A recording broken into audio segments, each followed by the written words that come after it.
और नाज़रीन, कराची से खबर शामिल करेंगे। सिंध भर में इंसदाद पोलियो मुहिम का आज तीसरा रोज है। मुहिम जारी है। पोलियो मुहिम 25 अगस्त तक जारी रहेगी और इस मुहिम में ओरल वैक्सीन के साथ IPV इंजेक्शन भी दिए जा रहे हैं। 85 यूनियन काउंसिल्स में 11 बच्चों को टारगेट किया गया है। इसके अलावा मुहिम के 11 लाख बच्चों के लिए ये टारगेट किया गया है। मुहिम के लिए 3800 लोगों को ट्रेन किया गया है। IPV इंजेक्शन बूस्टर के तौर पर लगाई जा रही है। इस पर मजीद बात कर लेते हैं। एहसन चांडियो कराची से हमें ज्वाइन करेंगे। एहसन, अपडेट कीजिएगा, आपके पास क्या तफसीलात हैं इस मुतालिक?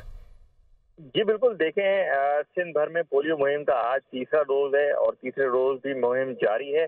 पोलियो मुहिम 15 अगस्त से 25 तक जारी रहेगी और इस मुहिम को जो नाम दिया गया था 14 अगस्त वाले दिन के पोलियो से आज़ादी चाहिए, और इस मुहिम में ओरल वैक्सीनेशन के साथ IPV इंजेक्शन भी दिए जा रहे हैं। जबकि 85 यूनियन काउंसिल में 11 लाख बच्चों का टारगेट है जो कि मुकम्मल करना है 10 रोज में।